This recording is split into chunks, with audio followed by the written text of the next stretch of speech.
David Kane had always believed that flowers were humanity's way of apologizing for being complicated, which was why, 3 days into his assignment aboard Concordia Station, he found himself staring at the sterile perfection of the diplomatic outpost's hydroponic gardens and wondering why everything looked like it had been designed by committee.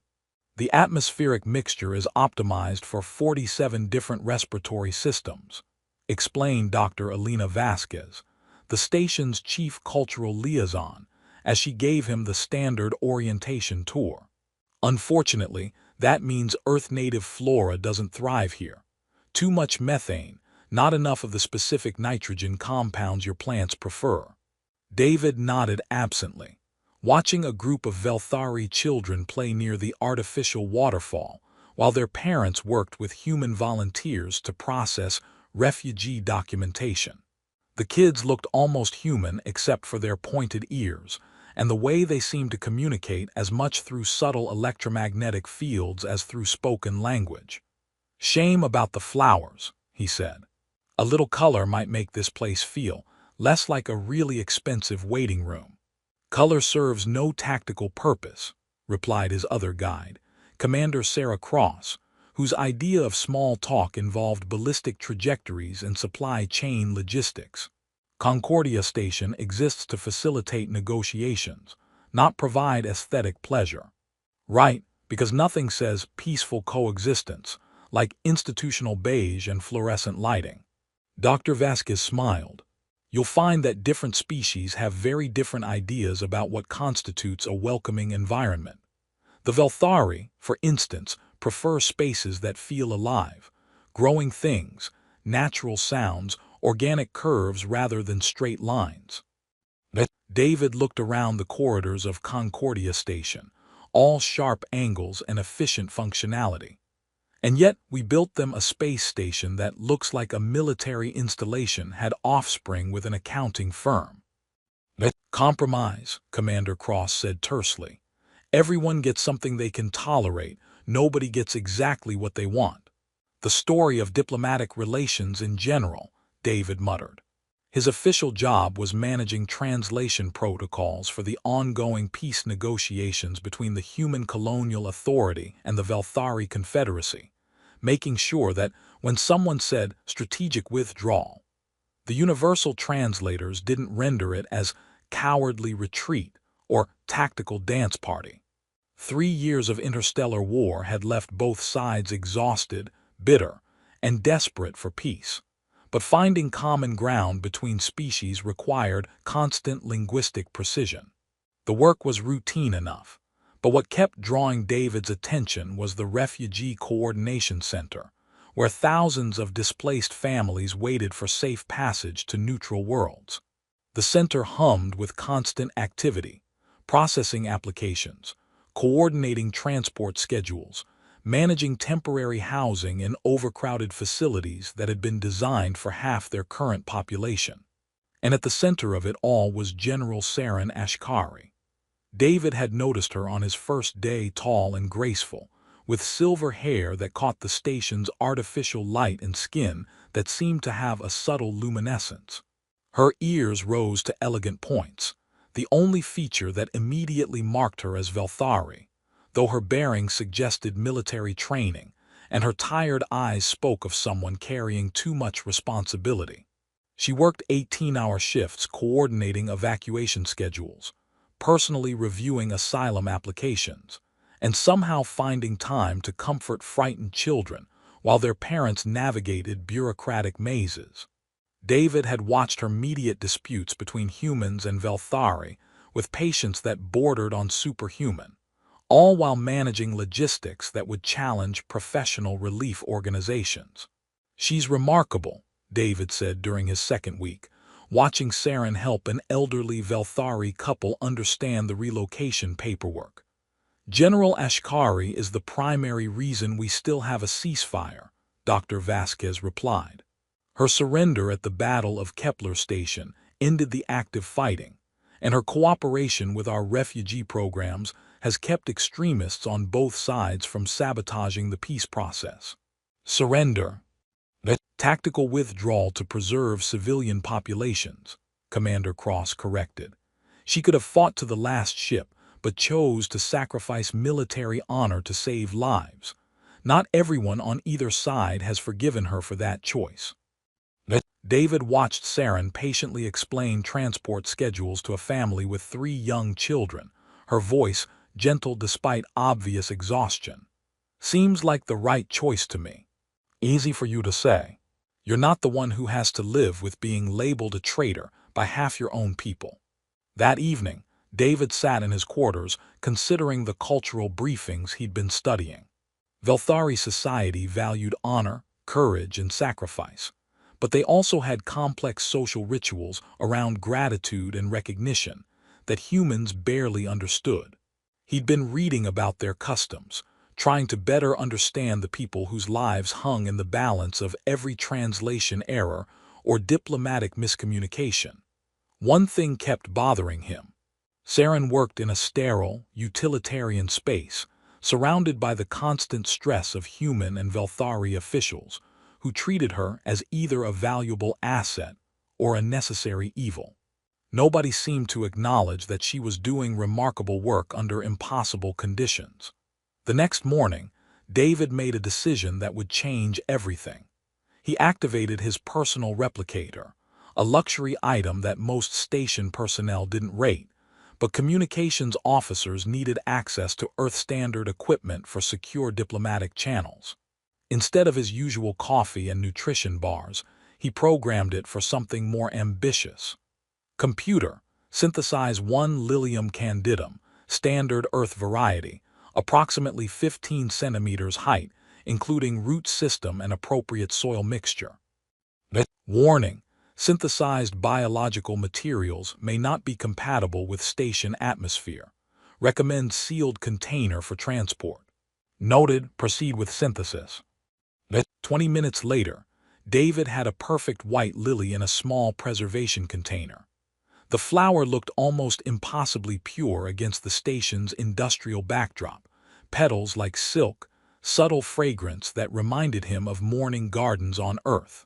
He found Saren in the refugee center's main processing area, reviewing transport manifests, while 3 different conversations in 2 languages swirled around her workstation. She looked up as he approached, violet eyes reflecting exhaustion but maintaining professional courtesy. "Communications Officer Kane," she said in accented standard. "Do you require translation assistance?" "Actually, I brought something for you." David held out the preservation container, suddenly feeling foolish. "I noticed the station doesn't have any Earth flowers, and you spend a lot of time in places that could use more beauty. This is a lily. We consider them symbols of peace and renewal." Saren stared at the flower, and something shifted in her expression. Surprise, recognition, and something deeper that David couldn't identify. "You offer this freely?" she asked, her voice carrying strange formal cadences. "Of your own choice, with no obligation expected in return." "Of course, it's just a flower, a way of saying thank you for all the good work you're doing." Saren reached out slowly, her fingers brushing his as she accepted both the container and his hand in a grip that felt distinctly ceremonial. The moment their skin touched, David felt an odd tingling sensation, like static electricity with emotional resonance. "I was expecting this," Saren said quietly, her violet eyes meeting his with intensity that made his heart skip several beats. "The Kethmaran has chosen its moment." "The what now?" But Saren was already moving, her bearing shifting from tired relief coordinator to something more formal and purposeful. Around them, other Velthari in the processing center had stopped their conversations to stare, their expressions ranging from surprise to reverence. David looked down at his hand, still tingling from Saren's touch, and at the lily that somehow seemed more significant than any flower had a right to be. "Saren," he said carefully, "what just happened?" Her smile was gentle but carried undertones of complexity that made David's stomach flip. "Something that has been building for weeks, David Kane. Something that will change everything for both of us." As she walked away, carrying the lily like it was made of precious metal, David stood in the middle of the refugee processing center, with the growing certainty that his simple gesture of kindness had just triggered consequences he couldn't begin to understand. Around him, Velthari whispered in their musical language, while human officials looked confused and slightly concerned. And somewhere in the station's communication arrays, automated systems began registering unusual biometric synchronizations between two individuals who had just become connected in ways that neither government had anticipated. David Kane, who had only wanted to give someone a flower, was about to discover that in some cultures, the smallest gestures carry the weight of worlds. David spent the next 6 hours in what he privately called bureaucratic purgatory, a series of increasingly urgent meetings with officials who seemed to know something important that they weren't telling him. First came Dr. Vasquez with concerned questions about his interactions with General Ashkari. Then Commander Cross with pointed inquiries about his understanding of Velthari cultural protocols. Finally, Admiral Richardson via secure communication from Earth Command, asking why station sensors were detecting unusual biometric correlations between a communications officer and an alien military leader. "Sir," David said to the Admiral's holographic projection, "I gave her a flower, a lily. It seemed like a nice gesture." Admiral Richardson's expression suggested he was reconsidering humanity's fitness for interstellar diplomacy. "Officer Kane, according to the readings we're receiving, you and General Ashkari are exhibiting synchronized neural patterns, coordinated stress responses, and what our xenobiologists describe as emotional resonance feedback. You don't develop that kind of connection from flower arrangements. I have no idea what that means." "It means," Dr. Vasquez interrupted, entering the conference room with an armload of cultural reference materials, "that you've accidentally triggered one of the most significant bonding rituals in Velthari society. And we need to figure out what to do about it before both governments decide you're a security risk." David felt his stomach drop. Bonding ritual. Dr. Vasquez activated a holographic display showing complex diagrams of Velthari social structures. The Kethmaranhan bond. It's an ancient pledge ceremony that creates deep personal and political connections between individuals. The ritual is activated when someone offers a gift of living beauty, flowers, songs, poetry, to another person who then accepts both the gift and the giver's hand in formal recognition. "I didn't know it was formal, I was just being nice." The Velthari don't distinguish between casual kindness and formal ceremony the way humans do. For them, genuine gestures carry inherent significance. Dr. Vasquez pulled up another display showing brain scans. The bond creates measurable neurological links between partners, shared emotional states, coordinated decision-making processes, mutual access to command protocols. David stared at the brain scans, which showed his neural patterns synchronizing with someone else's in real time. Command protocols. Commander Cross leaned forward. "General Ashkari isn't just managing refugee operations, Kane. She's the primary Velthari negotiator for the ceasefire agreements. Her authority includes approving safe passage corridors, coordinating civilian evacuations, and making decisions that affect hundreds of thousands of lives." "And now," Admiral Richardson said grimly, "you apparently share that authority. Congratulations, Communications Officer Kane. You've just become one of the most politically important humans in this sector of space." The next revelation came when Saren herself arrived at the conference room, moving with the kind of purposeful calm that suggested she'd been expecting this conversation for hours. "David Kane," she said formally, "I believe explanations are required." "That would be helpful, yes." Saren activated her own data display, showing organizational charts that made David's eyes water. "I am General Saren Ashkari, commanding the Velthari Refugee Protection Corps, and serving as chief liaison for civilian coordination during the ceasefire period. My authority extends to military transport corridors, refugee settlement approvals, and emergency response protocols for approximately 400,000 displaced persons currently under Confederacy protection. David looked around the room at the assembled faces, and by giving you a flower, you formally offered to share that responsibility. When I accepted your gift in your hand, I confirmed the Kethmaran hand bond. Saren's expression grew gentle. In our culture, such bonds are not undertaken lightly. They represent complete trust, shared purpose, and mutual commitment to protecting those under your care. But I don't know anything about refugee management or military protocols. You know about compassion, Saren said simply. You saw someone working beyond their limits and offered beauty to brighten their burden. That is the foundation of all effective leadership.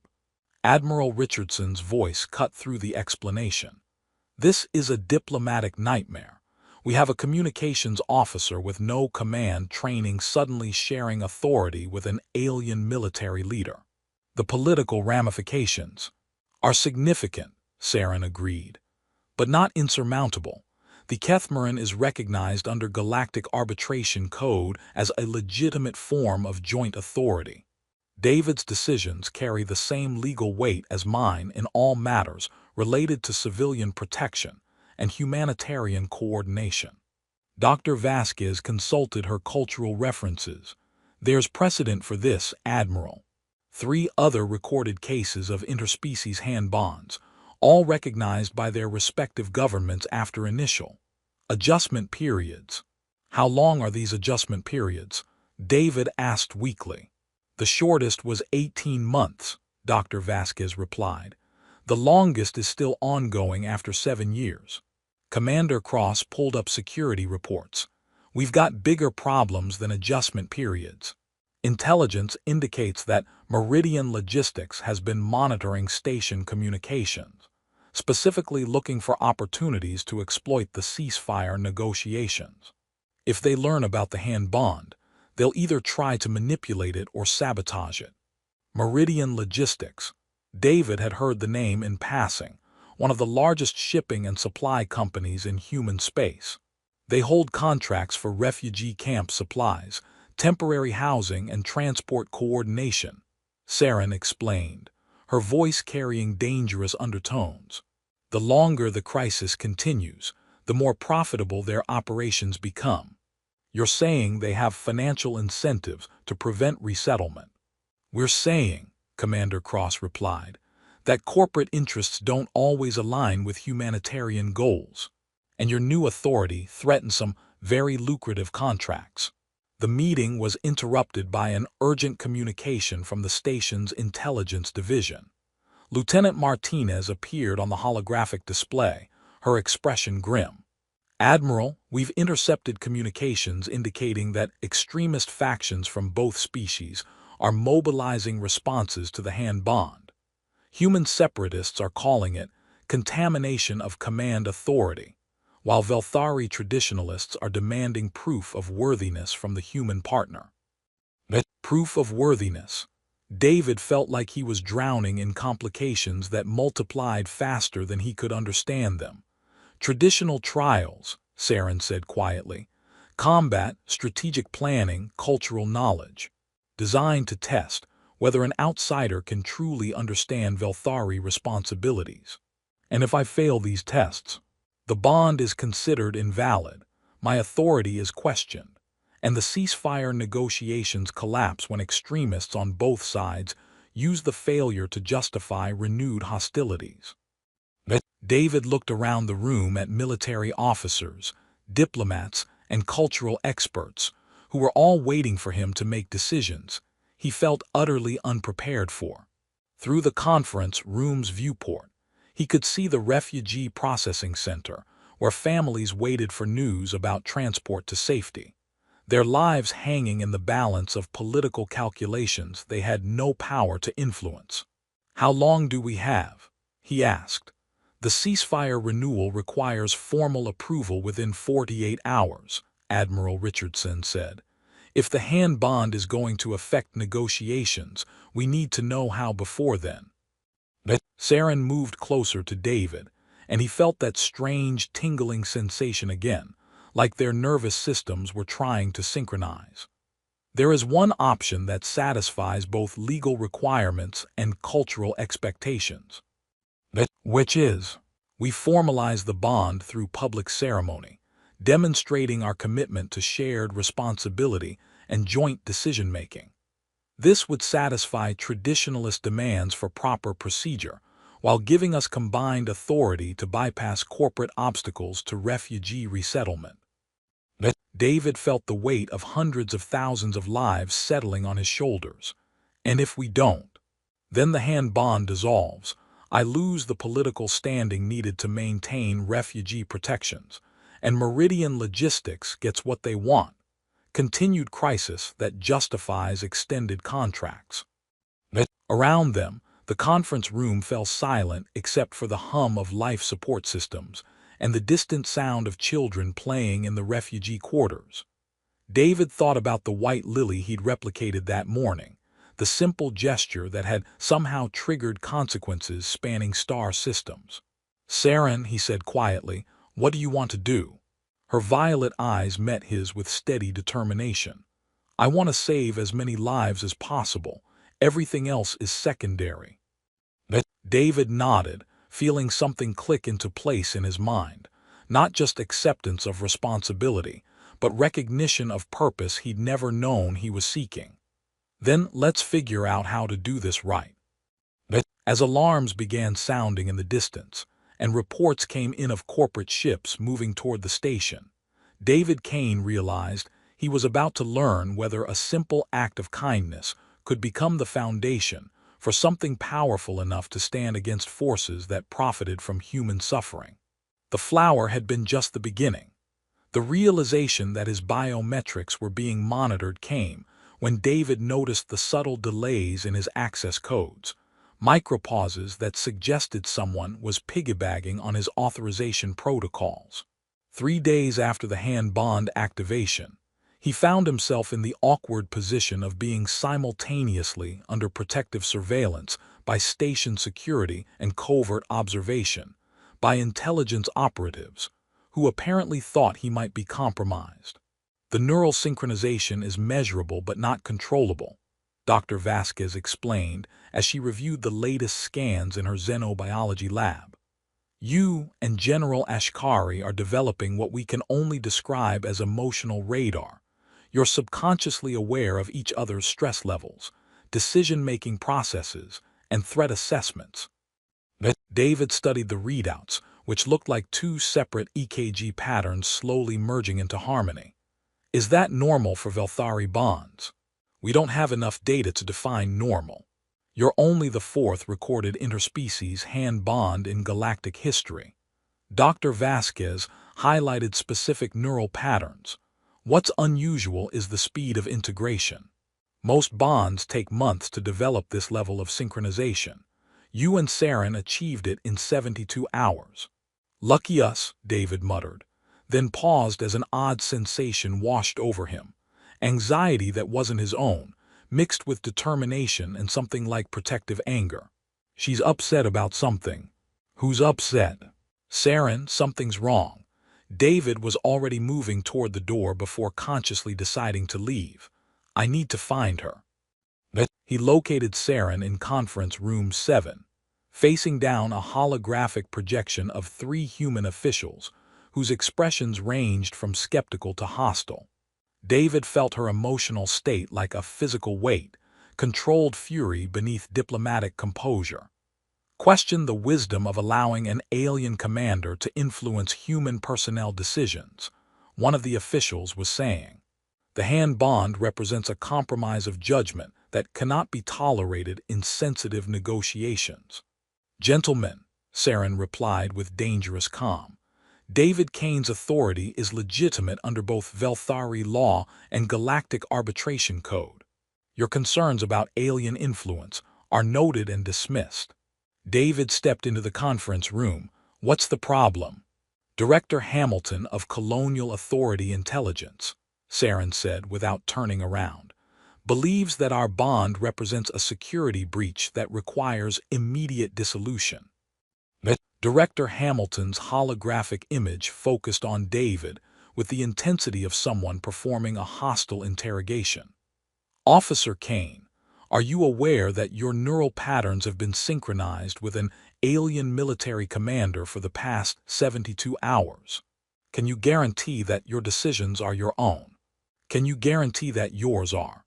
David replied, because from where I'm standing, it looks like you're more concerned about political appearances than refugee lives. This is exactly the kind of compromised judgment we're talking about. Your priorities have clearly been influenced by spending time with people who are actually doing the work, instead of second-guessing from safe distances. David felt Saren's approval like warmth in his chest. Have you reviewed the refugee processing statistics since the hand bond activation? Hamilton's expression suggested he had not. Transport approvals up 30%, processing time reduced by half, and zero security incidents despite overcrowded conditions. Maybe the problem isn't that I'm thinking like Saren. Maybe the problem is that not enough people are. The conference was interrupted by an emergency alert from station intelligence. Lieutenant Martinez appeared on a secondary display, her expression urgent. We've got a situation. Investigative journalist Alex Torres just released a story about Meridian Logistics refugee camp contracts. The financial details are concerning. The main display shifted to show Torres' investigation. A comprehensive exposé revealing that Meridian had been systematically delaying refugee resettlement to maximize profits from temporary housing contracts. Worse, their shell companies had purchased strategic shipping routes that would become exponentially more valuable if the ceasefire collapsed and military traffic increased. They've been profiteering from the crisis, David said, feeling pieces click together in his mind. Slow processing keeps people in camps longer, which means higher accommodation fees. And if the peace talks fail, military shipping contracts become 10 times more valuable, Saren finished. They have financial incentives to sabotage the ceasefire. Director Hamilton's image flickered as he consulted off-screen information. If this is accurate, it represents a major security threat. Meridian has access to refugee transport schedules, settlement locations, and diplomatic communication protocols. It gets worse, Lieutenant Martinez continued. We've identified unusual communication patterns between Meridian executive and extremist groups on both sides. They've been providing information that could be used to trigger incidents and justify renewed hostilities. David felt Saren's anger spike, and his own fury rose to match it. They're playing both sides to maximize chaos. The question, Saren said quietly, is what we can do about it. Meridian's contracts are legally binding, and they have significant political influence with both governments. Actually, Dr. Vasquez said, entering the conference room with an armload of legal documents, your hand bond might provide a solution. Joint authority means you can approve emergency refugee corridors that bypass Meridian's controlled shipping routes. David looked at the authorization protocols Dr. Vasquez had pulled up. We could evacuate people directly to neutral worlds without going through corporate-controlled waypoints. In theory, yes, but it would require formal ratification of the hand bond through public ceremony. Without that, your joint authority remains provisional and can be challenged by either government. Director Hamilton's expression grew grim. Public ceremony means making this situation permanent. Are you prepared for that level of commitment, Officer Kane? David felt Saren's emotional state, hope mixed with resignation, determination tempered by fear that he might choose safety over responsibility. Through their bond, he could sense her absolute dedication to protecting the refugees under her care, even if it meant sacrificing her own future. Director, David said, how many people are currently stuck in Meridian's camp system? Approximately 400,000 across 17 facilities. And how many of those could be relocated if we had direct access to shipping routes that prioritize humanitarian needs over corporate profits? But most of them, given sufficient transport capacity. David looked at Saren, whose violet eyes reflected both hope and the weight of impossible choices. Then we formalize the bond, tonight if possible. But David, Saren said softly, you understand what this means. Not just for the refugees, but for your own life. Hand bonds are permanent. There is no divorce, no separation, no returning to the simple existence you had before. But simple existence. David thought about his small quarters, his routine translation work, his carefully unremarkable life. Then he thought about the families waiting in overcrowded camps while corporations profited from their suffering. Saren, 3 days ago my biggest responsibility was making sure nobody accidentally declared war while discussing grain shipments. Now, I have the chance to help save 400,000 lives. That's not a burden. That's the best thing that's ever happened to me. The conference room fell silent except for the hum of life support systems and the distant sound of activity from the refugee processing center. Finally, Director Hamilton spoke. The ceremony will need to be broadcast to both fleets to ensure legitimacy. And Kane, once this is done, there's no going back. You'll be linked to Velthari politics permanently. Good, David replied. Maybe human politics could use some influence from people who actually prioritize helping others over helping themselves. As emergency preparations began for the formal hand bond ceremony, David felt the weight of responsibility settling around him like armor. Through their growing connection, he could sense Saren's gratitude, determination, and something deeper, affection for the human who had chosen to stand with her when he could have walked away.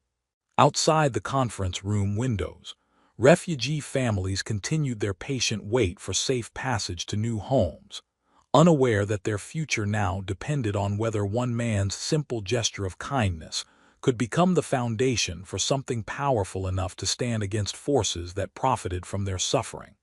The flower had been just the beginning. Everything else would be up to them. The formal hand bond ceremony was scheduled for 600 station time, dawn aboard Concordia Station, when both human and Velthari traditions considered new beginnings most auspicious. What nobody had planned for was the arrival of 3 unmarked ships just after midnight, carrying teams whose intentions ranged from corporate sabotage to violent intervention. We've got Meridian security forces approaching the station, Lieutenant Martinez reported during the emergency briefing. They're claiming protective custody authority for Officer Kane, while a Velthari extremist group called the Pure Blood Coalition is demanding that General Ashkari submit to traditional worthiness trials. David stood beside Saren in the briefing room, and through their strengthening bond, he could feel her tactical mind assessing threats and calculating responses. How many ships? 6 total. 3 corporate vessels, 2 pure blood raiders, and 1 that our sensors can't properly identify. It's running heavy stealth tech and jamming equipment. Admiral Richardson's holographic projection flickered with transmission interference. Kane, we can extract you to a secure location until this situation stabilizes. No, David's response surprised everyone, including himself, with its firmness. Running away won't solve anything. The refugees still need evacuation routes. Meridian is still profiteering from human suffering, and extremists are still trying to sabotage the peace process. David, Saren said quietly, the Pure Blood Coalition has demanded single combat trials. Their representatives aren't interested in diplomatic solutions. Then we don't give them single combat. We give them something better. Dr. Vasquez looked up from her cultural reference materials. The hand bond ceremony itself could serve as proof of worthiness. If you and Saren demonstrate perfect coordination during the bonding ritual, it satisfies the traditional requirements while avoiding violence. Perfect coordination in what way? Joint problem-solving under pressure, synchronized decision-making, emotional resonance that proves the bond is genuine rather than political convenience. Dr. Vasquez pulled up historical records. Previous ceremonies included challenges like coordinating refugee evacuations during active crises, managing resource allocation under time pressure, or resolving conflicts that require both partners' expertise. Commander Cross's expression grew grim. Unfortunately, you're about to get all three. Meridian's ships are broadcasting legal challenges to the Hanbon's legitimacy, while the Pure Blood Coalition is jamming our communications with demands for traditional trials. And our mystery ship just launched what appear to be surveillance drones toward the refugee quarters. Through their bond, David felt Saren's protective instincts flare into something like controlled fury. They're threatening the civilians. Standard intimidation tactics, Lieutenant Martinez confirmed.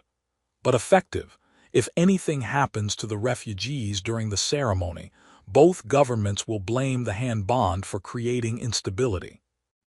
David looked around the briefing room at the assembled faces. Military officers calculating tactical responses, diplomats weighing political implications, and cultural experts trying to navigate traditions that might prevent war or start one. What if we turn this around? Use the ceremony to solve the actual problems instead of just proving we can work together. Explain, Admiral Richardson said. Meridian wants to prevent refugee evacuations, right? And the extremists want proof that we're worthy of authority. So we use the ceremony to coordinate the largest evacuation operation in station history, broadcast to both fleets so everyone can see exactly how the Hanbon works. Saren's eyes brightened with understanding. Live demonstration of joint authority being used for humanitarian purposes. It proves legitimacy while actually helping people. And if Meridian tries to interfere or extremists try to sabotage the operation, they're doing it in front of witnesses from 47 different worlds, Dr. Vasquez added. The political optics would be disastrous for anyone opposing refugee protection. The next 4 hours were the most intense of David's life. Working in perfect synchronization with Saren, he found himself coordinating transport schedules, approving evacuation routes, and managing resource allocation for 17 refugee camps simultaneously. The Hanbon's neurological connection allowed them to process information at speeds that amazed even experienced military coordinators. Transport Convoy 7, you're cleared for direct route to Haven Colony, David announced into his headset while simultaneously reviewing asylum applications that Saren was flagging for priority processing. Estimated transit time 4 days, with fuel stops at Waypoint Alpha and Meridian Station. Scratch that, Waypoint Alpha and Neutral Station Bravo. Confirmed route change, came the reply. Any reason for avoiding Meridian Station? Corporate facility fees would delay your cargo by 18 hours for processing verification. Saren replied seamlessly, accessing real-time financial data that David's human perspective had helped her interpret. Neutral Station Bravo offers faster turnaround and lower costs. Through their bond, David could feel Saren's tactical mind integrating with his pattern recognition instincts. Where she saw strategic implications, he spotted bureaucratic inefficiencies. Where he identified corporate manipulation, she found military solutions. Together, they were dismantling Meridian's stranglehold on refugee transport in real time. This is incredible, Dr. Vasquez whispered as she monitored their neural synchronization. They're not just coordinating, they're thinking as a single entity with complementary capabilities. The ceremony itself took place in Concordia Station's central amphitheater, with representatives from dozens of species watching, while David and Saren formally accepted permanent partnership. But instead of traditional vows, they spoke their commitments while actively managing the largest refugee evacuation in galactic history. I, David Kane, accept the responsibility of joint authority with Saren Ashkari, David said as he approved transport for 6,000 refugees to the Centauri colonies, promising to use this bond to protect those who cannot protect themselves.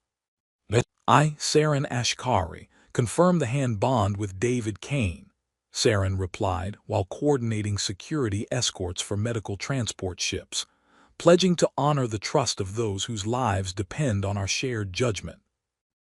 As their hands touched in the formal ceremony, the neurological synchronization became visible, holographic displays showing their brainwaves aligning in perfect harmony, while they continued coordinating evacuations across 3-star systems. Convoy 12, you're cleared for immediate departure to New Geneva Colony. Priority medical cargo, full military escort authorized. Refugee Camp 7, your population transfer is approved for 900 departure. Destination, Aurora Settlement Tau Ceti System. All corporate-controlled waypoints are hereby bypassed for humanitarian traffic under joint human-Velthari emergency protocols. The effectiveness was undeniable. In 6 hours, David and Saren evacuated more refugees than Meridian had processed in the previous 6 months. Their joint authority cut through bureaucratic delays, eliminated corporate bottlenecks, and demonstrated that cooperation between species could achieve what corporate efficiency had failed to deliver. The political impact was immediate. Meridian's ships withdrew after their legal challenges collapsed under the weight of successful refugee operations. The Pure Blood Coalition's demands for worthiness trials became irrelevant when David and Saren demonstrated competence that exceeded traditional requirements. Even the mystery ship revealed itself as a neutral observer from the Galactic Arbitration Council, documenting the hand bond's legitimacy for official records. Final transport confirmed, Saren announced as the ceremony concluded. 400,000 refugees successfully evacuated to safe settlements. 0 casualties, 0 delays, 0 corporate interference.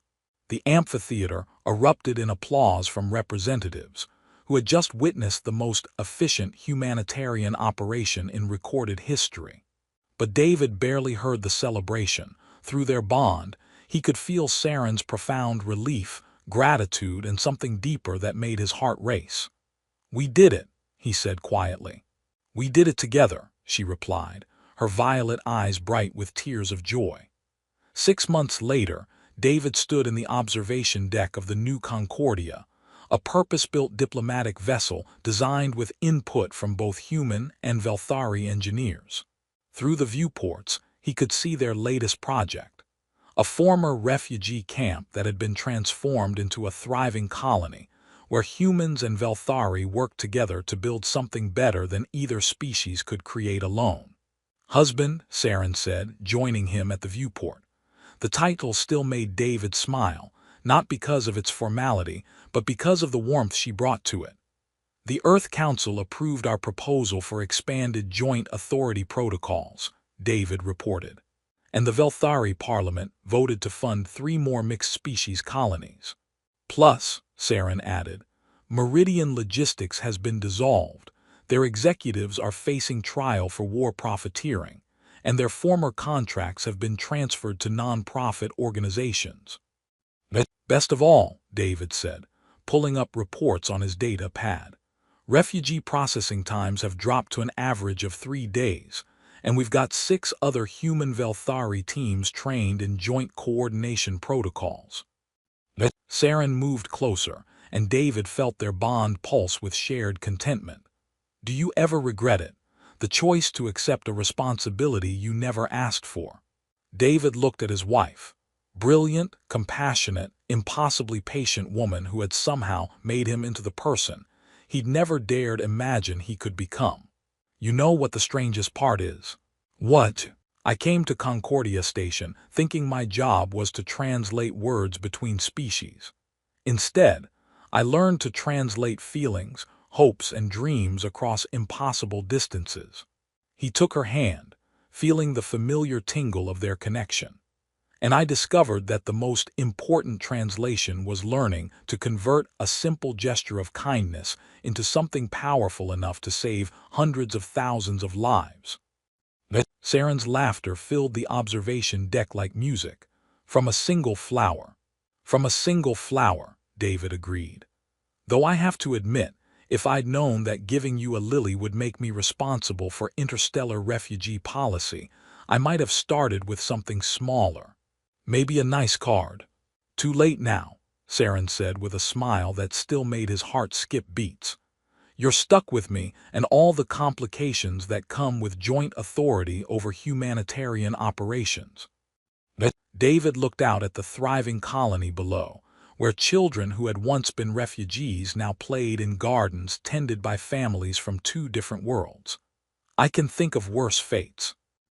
As the new Concordia continued its mission among the stars, carrying the message that cooperation could indeed triumph over corporate greed and extremist hatred, David Kane, former communications officer, current joint coordinator of interspecies humanitarian operations, and living proof that the smallest gestures can trigger the biggest changes, settled in to enjoy the impossible, wonderful, completely unexpected adventure his life had become. After all, someone had to show the galaxy that love really could translate across any distance, bridge any difference, and grow from the simplest acts of kindness into something powerful enough to move worlds. The flower had been just the beginning. Everything else was up to them.